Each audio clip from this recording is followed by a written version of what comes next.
The more you know about someone, the more reasons you have to root for them. And that's the purpose of this conversation today. We are going to be telling the story of Kymberly Booth Higgs, who is an acclaimed sports and entertainment producer at Edge Communications. Up close and personal, learn about her path, not just professionally, and she's done so much great work there, but also personally as well. She's a mom of two, a wife, and in doing all this, may you gain more respect for her and more admiration for her journey. And this is the On to Something podcast. I'm Bryan Fenley with Fox Sports Radio and also a broadcaster for other live events. Kymberly, excited to have you on to do this and have been following your career for so long. We finally get this opportunity. You grew up in a racing family. I did. How tempted were you to get in that race car and go as fast as you can? I did at the beginning. My family had a soapbox derby team. We traveled all over the country racing soapbox derby, and then we started in junior drag racing and then built up from there. By that point, I was in college and off doing my next thing while my little sister continued to race and work up through the ranks. But as a little girl, I loved it. This is what we did. Every weekend we were at the racetrack, early on Saturday morning, early on Sunday morning. And when I was a teenager, I would say, when I grow up, I'm not getting up at 5:30 on Saturday mornings to be at the racetrack. That didn't work out. How fast, Kymberly, would you get in those cars? I never raced anything really fast, but I have a lot of friends who do, and I admire what they do. I would do it. I would jump in a race car right now. Where do you think, and obviously your roots are in racing, but that love of adrenaline, how far do you trace that back? And the way you just said, I would jump in a race car right now, how early can you trace that? I think always. That's just the family that we had. My dad raced motorcycles and drag raced when he was younger. And then that's what we did. We adventured together, and that's what we teach our daughters now. My dad has two daughters. I have two daughters. My sister has two daughters. So we never had, there was never, you aren't going to do everything that the boys can do, or that we just did the fun things. And that's how we do it now. In you being the driver of your own career, you think about everything that has impacted this journey of yours from a professional standpoint, and you working in television and working on racing from a television standpoint, but also working on so many other sports. What has all contributed in fueling you into going out there and doing what you've done for these, so many successful years? I think the fueling question is really something that I now try to teach my daughters that my parents taught to me. Find something you want to do and do it. You can have big dreams. It doesn't matter if you think, oh, I'll never be an astronaut. I'll never be a national worldwide sports television producer who gets to go to the racetrack every weekend and be with her friends and tell people stories. Just find the thing that you are really passionate about and then figure out the actual steps to make that dream come true. And that's what my parents encouraged us. And that's what we tell our girls. Speaking of your girls and speaking of steps to make dreams come true, the robotics championships and just the wisdom and the intelligence from your children, how much of that do you take coming from your side and how much is it coming from your husband's side? It's both. My husband's an aeronautical engineer and spent 20 years in the Air Force as a flight test engineer. And the good news is we both like to adventure together. We both are ravenously intellectually curious. We are just always learning things, and our girls, thankfully, have taken that on for themselves as well. They're both involved in all kinds of things, athletically and on the academic side. And they picked this thing. They wanted to do competitive robotics, and they dove right in. And the engineering side, their dad helped a ton with. We had some really great people helping us on that Las Vegas team. And then they also, a big component of them going to world championships was a video production. So my oldest daughter, well, the two of them together, built this whole video of about robotics and about its impact on the world. And they just dove in and learned how to use Premiere and how to do interviews and set up sets and all of that. And then they got to go to world championships. So that was really cool. What's interesting now is my production company is now involved in a competitive robotics organization, actually the largest in the world for combat robotics. So I just came from that this weekend. We were on the air for 16 and a half hours, which is crazy. I don't recommend it. But the show is so fun and compelling. And there are stories to be told, whether you're working in IndyCar, Formula One, Major League Rugby, National Lacrosse League, baseball, football, or combat robotics.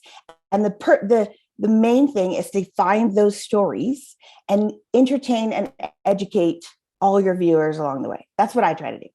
In finding those stories, what has been your go-to process, Kymberly, in extracting them in the way you know is most appealing to the viewers and that you know you can get the best information out of said subjects?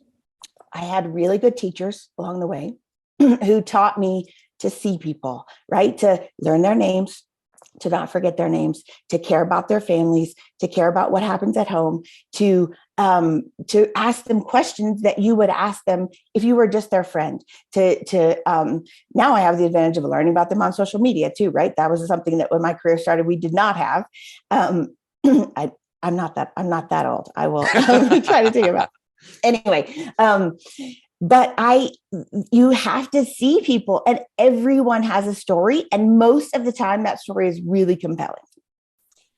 How touching on another story, in you being on the road so much, and obviously with all of your husband's responsibilities in the Air Force, how did you all make it work? When so many times you see the time and the separation affecting families, what was it within both of you where you were able to keep that family so tight knit and close? So I'm really fortunate that I have a lot of younger women in the industry asking this question. Excuse me. So we have help. We're not afraid to ask for help. We have 4 grandparents that are amazing. When I did a season of NASCAR every single race of the year, that's a lot on the road, when my oldest daughter was a toddler. And I brought her with me, and we had a grandparent on the road who would meet us in whatever cities. We had nannies along the way who were amazing. We also homeschooled for most of that journey.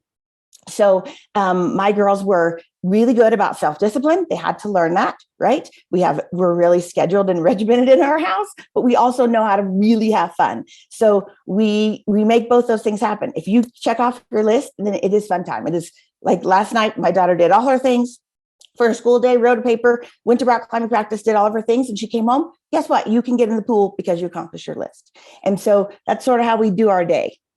What is fun? I know you talked about getting in the pool. What is fun at your house? What does that look like? Fun at our house is getting away from all of this, right? Getting away from mama's phone, getting away from the emails, getting away from daddy's schedule. And we go to the wilderness. We also, my husband and I together, own an adventure company. Our daughters work for us as salaried employees, and we have these adventure rigs that we rent out. We'll plan your whole adventure, go out. So we love to do that ourselves. That's why we own that company. So we go into the places no one else is going, right? Like far, far away. We love to find wildlife. I love to do amateur wildlife photography and just get away from all of the rest of this busy life and spend time with the 4 of us together. Kymberly Booth Higgs is with me, sports entertainment producer at Edge Communications, and also has her own adventure company. I'm Bryan Fenley, and this is the Onto Something podcast. When you're out there in the wilderness and you are out there with your family in nature, what have you learned about yourself in that moment that you might not have without going to those depths of exploring and being out there in the wilderness just with you, your family, and this whole vast greenery and, mountains and trees and all that around you? I'm not finished learning it. That's for sure.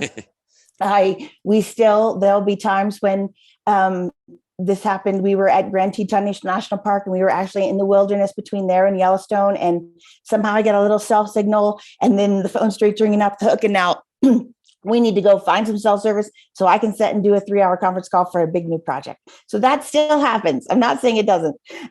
But when we are together, just us, I really work hard on shutting off all the rest of that, right? You need some centering. You need to be able to appreciate the creator of this nature. You need to spend some time like learning who your kids are and be sure you know who your husband is and all of that. So we take those times to reset, and but we also mix them in. My girls and I will probably take off on a big adventure all summer, and I'll we'll pull into Bozeman Airport and I'll fly out and their dad will fly in and they'll have fun and we'll switch off so that we can both work and make it work.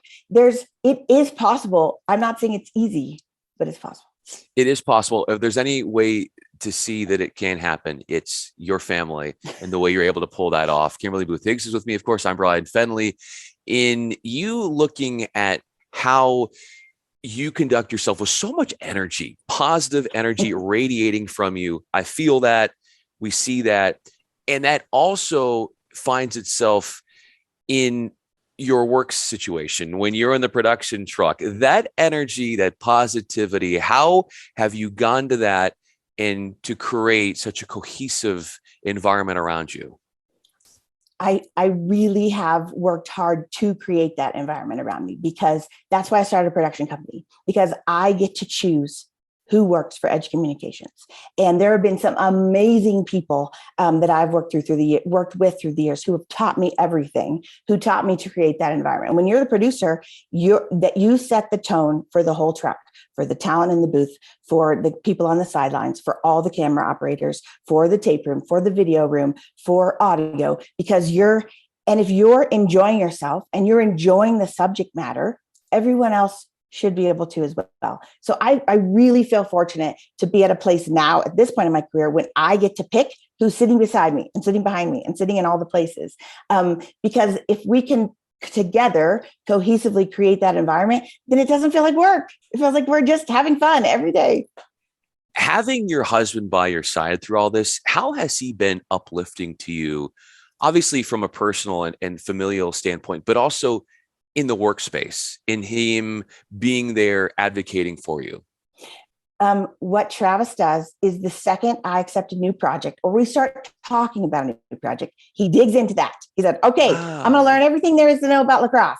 I'm going to learn everything there is to know about sports car racing. I'm a rugby fan now. Whatever it is, there's a million different, okay, I'll take it back. He did not dig into electronic dance music and watch 36 hours of EDC. Besides that, and then, I'll produce a big concert festival. He's like, I'm going, get me a ticket. So he really cares about whatever I'm doing. He says, I'm your biggest fan and I'm going to be right there to help you figure this out together.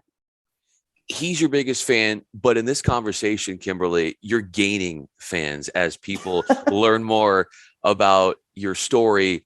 And going back to you talking about televising a combat robotics tournament, how do you go? I mean, there has to be parallels in producing television sports in some ways, but there's differences based upon the sport. How much different is it in terms of your approach to capturing the moment of combat robotics? So I have an amazing business partner, Brian Lockwood, who we have each other's back all the time. We each have very different strengths. I'm the storyteller. I'm the organized person. I make sure everybody's in the right places at the right time, and that everyone has all the information they need to be successful. He's the creative. Make sure every shot is perfect. Like what you see on the screen always looks good, always sounds good, is something that you want to that is visually appealing. So together, we took this combat robotics and we said, this is actually cool sport. I guess it's a sport. How do we make it so that people at home can see how cool it is, right? And we both take our sides of the equation and make that happen.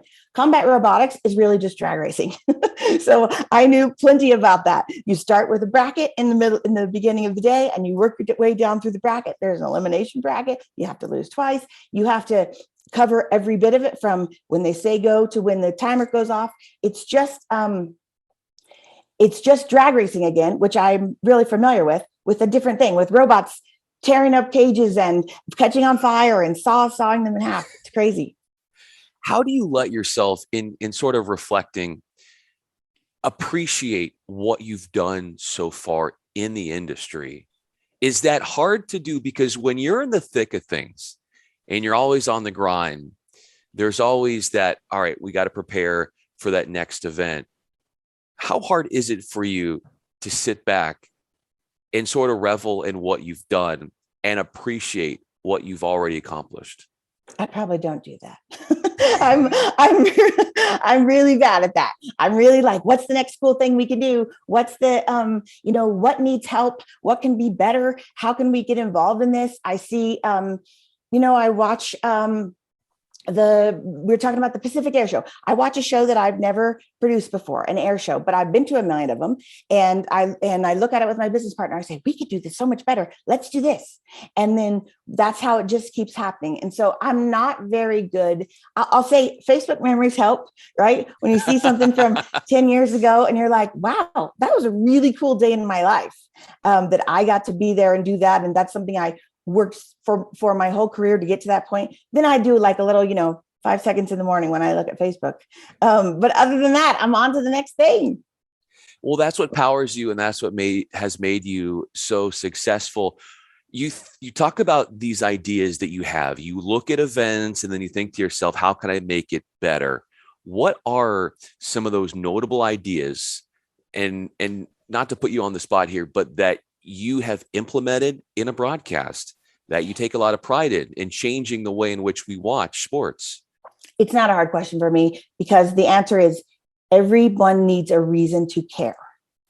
And if there is, and that applies to everything I've ever done, from a George Strait concert to a little league, something with kids. You have to have a reason to care about what you're watching, or you will turn it off. And my job from all the people who pay my bills is to be sure you don't turn it off. And so, plus I'm a human being and I like to have a reason to care about what I'm watching. So I have to find that reason and communicate it to you through your television screen. Well, in listening to you, you've gained more reasons for people to care about your story. And so while that is something that you achieve on the exterior in your own workplace, now the focus goes back on you. And as we wrap up this conversation, Kymberly's like, no. I'm in the truck, always in the truck, never in front of the camera. Yeah. But you get that deserved attention and recognition, just because as much as that is your MO, what you've done needs to be highlighted from the sense of people seeing that what you've done and gaining inspiration from that. And your story is something that I think you told absolutely beautifully. And Kymberly, you have been just awesome in your recollections in telling this story. Kymberly Booth Higgs with Edge Communications, sports and entertainment producer. I'm Bryan Fenley. This was so much fun. I really appreciate your time. So much fun for me. I love your show. I watch all the time. There's so many people that I admire who've already been on that I cannot wait. Like when they come out, I'm like, I'm listening to that one right now. So thank you for keeping doing this. I appreciate it. There's a lot of people who, I'm not going to say that we deserve recognition because we're just doing our jobs, but we really like our jobs and we have stories too. And so I love that you're telling those stories.